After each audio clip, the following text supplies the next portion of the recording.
Мы продолжаем тему возрождения Арктики в Якутии. Сегодня наша передача посвящена арктическому поселку Тикси.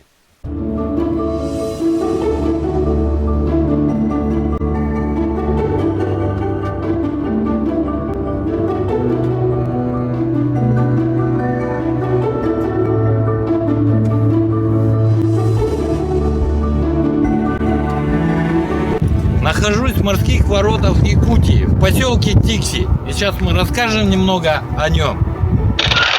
На морском побережье, рядом с Ледовитым океаном, расположился самый северный поселок Якутии – Тикси. Он был основан в 1933 году, рядом с полярной станцией, как один из пунктов Северного морского пути.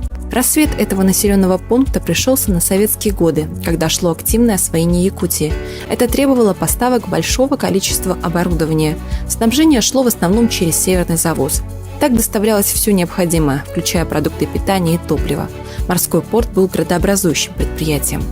К сожалению, объем грузов, которые принимает порт, сегодня упали до минимума и ограничиваются в основном нуждами поселка. Россия должна изменить эту ситуацию, а порт Тикси в перспективе должен стать одним из базовых пунктов управления инфраструктурой восточного сектора Северного морского пути. Население в 1991 году в Тикси было 11 тысяч человек, ну а на сегодняшний день 4400. Это только Тикси. Во всем районе у нас 8 тысяч жителей проживает. 8 тысяч жителей на весь Булунский улус. А площадь, как у Великобритании, 223 тысячи квадратных километров.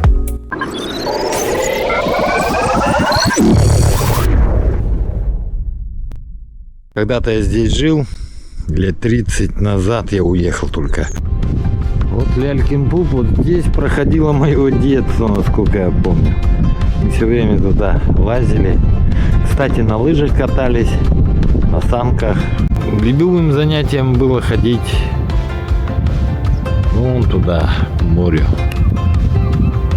А вот старое кладбище, которое с детства помню, оно уже заброшенное. Старое кладбище – это история освоения Северного морского пути в годы Великой Отечественной войны. Свидетелем трудового подвига тиксинцев тех лет является старое кирпичное здание углеперегонного завода. Из угля добывали жидкое топливо. Это здание построено по американской технологии, по американскому проекту Тиксистроем для нефтеперегонного завода «Бакхет». Бакхет – это вот этот сапропелевый уголь, очень высококалорийный, черчикское месторождение бакхет в Таймылыре. Он зажигается от спички. Его использовали для перегонки. Жидкую фракцию получали из этого угля. Нагревали уголь, и он в конденсат. Конденсат потом раскладывали по фракциям. Авиационный керосин, бензин, топочный мазут. И использовали это топливо на заправку самолетов шел. Это был бензин, который на этом заводе изготовляли. Этот завод построен в 1941 году из кирпича, вот этого красного кирпича «Стар». 500 тысяч тонн было доставлено из Америки по ленд-лизу в Тикси. И отсюда все уходило на юг, в Якутск.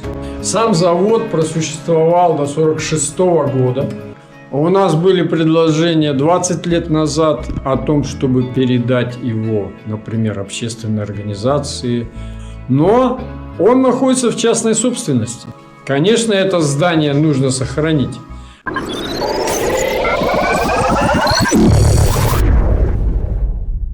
Я также являюсь тиксинцем.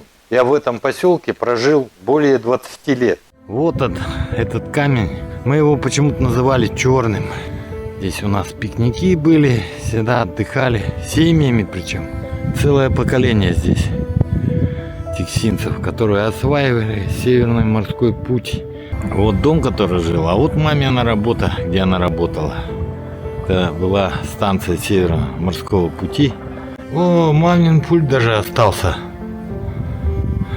Ну вот, я стою у дома, в котором жил 10 лет. Коммунальные квартиры, которые построены были для моряков, для портовиков, тех, которые приезжали сюда, в Тикси, в морской порт. Люди жили все именно вот в этих 41-го года постройки двухэтажках.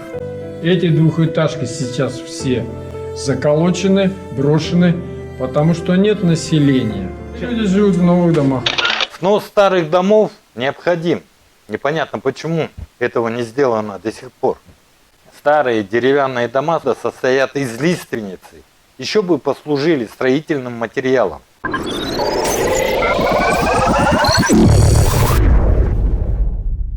Когда я учился в школе, здесь был музей. Но все ветшает, все умирает. За этим всем следить надо. Вот из того дома мы бегали на площадь Ленина. Вот сюда. А раньше это здание был горосполком. Здесь расположена Тиксинская школа искусств. Проспект Ленина. А вот это легендарное здание. Это детские ясли были в детстве.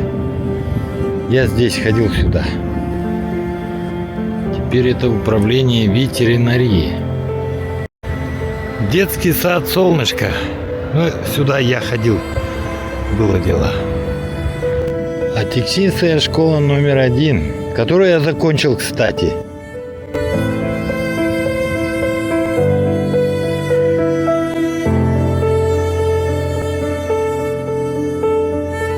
Сейчас я стою в центре поселка, теперь немного центр сместился с площади Ленина.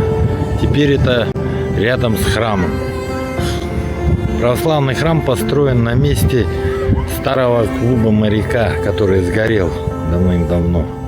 И построена очень большая такая площадь для отдыха тиксинцев. Как оказалось, в поселке Тикси отсутствует контроль за благоустройством, особенно по установке контейнеров в поселке. А неприменение административных кодексов России и Якутии, а также отсутствие постоянного интернета усугубляет ситуацию. Просто нет контроля и наказания.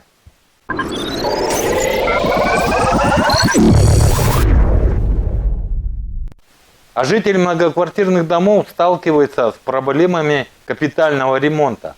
Признание домов аварийными ставит поселок в тупик. Бюджет не справляется, а фонд капитального ремонта Якутии не может ремонтировать аварийные дома. Гагарина 7, поселок Тикси. Это тот дом, который признан аварийным. И сейчас здесь начали какие-то работы по укреплению фундамента. С момента постройки этого дома жил, в 82 году получил новую квартиру. В 80-х годах, я помню, поселок просто расцветал. Улицы были убраны чисто, водостоки все работали. Все это самое. Это был вот начальник ЖКХ, был Сероха. Он следил за порядком, он был хозяином, нормальным мужиком. А потом все, развал пошел, непонятно, что творится, никому ничего не надо, абсолютно. Все сами ставили, отопление тогда меняли, были трубы железные, ставили сами пластик, батареи меняли, все это. Дому Гагарина 7 по местной линии КЧС принято решение провести восстановительные работы по фундаменту, потому что в прошлом году фонд капремонта отказался это делать. И все-таки есть надежда на то, что вот эту уникальную все-таки восстановительную работу проведут, и дом останется заселенным и все-таки пригодным для проживания. 5 муниципальных квартир, все остальное 48-квартирный дом. Нет тех домов, которых невозможно было бы отремонтировать, в моем понимании. Все ремонтируется, все делается. Просто есть понятие, предусмотренное жилищным кодексом, о капитальном ремонте многоквартирных жилых домов. Фонд капитального ремонта обязан в соответствии с программой капитального ремонта многоквартирных домов в регионе, в данном случае в Республике Саха-Якутия, проводиться согласно утвержденного графика. Капитальный ремонт дома целиком невозможно провести, если в нем не проживает там более 2/3 населения. Или более 2/3 площадей не используется этого объекта многоквартирного дома. Поэтому нужно думать, смотреть, при необходимости собирать несколько домов, разрозненных в один, и проводить ремонты в домах для того, чтобы улучшить и сохранить уже имеющиеся. Необходимо было все-таки принимать эти решения на уровне правительства республики, потому что муниципальным властям на самом деле очень сложно решить этот вопрос. Муниципального жилья в Тикси около 30% всего лишь по всему поселку. 46 МКД, из них 30%. Ну, у нас есть дома, которых 95 квартир, да, а есть 48-квартирные, 55-квартирные. Поэтому есть вот старые планировки 12-квартирные, поэтому особо как бы не разгуляешься. И основная масса, конечно, деприватизация, это, ну, она как бы только при условии аварийности, это передача, изъятие жилого помещения и взамен предоставления другого жилья.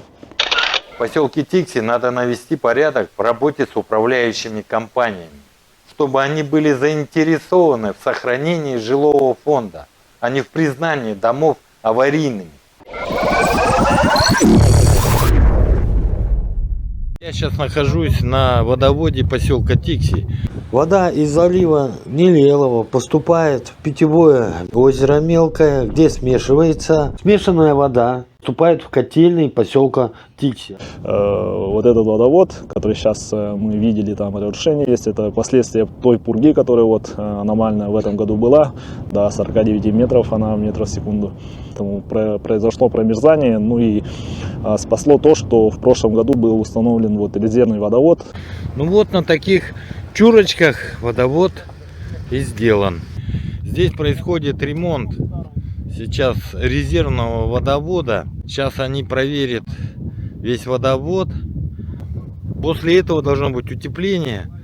Но пока, к сожалению, ни утеплителя, ни нужного материала пока нет. Ну, начаты работы по водоводу с Нелелова. То есть трубы все восстановлены. На следующей неделе начинается опрессовка вот этих труб. Ну и 19-го выехал судно «Лорб» с 12 контейнерами, 400 кубов утеплителя, 7000 кубов стеклоткани, ну и, соответственно, проводка, ну, чем обматывать. Держим на контроле. Да, хорошо, что все процессы запущены. Будем следить. Возрождение Арктики – это прежде всего сохранение жилого фонда, куда могли бы приехать люди.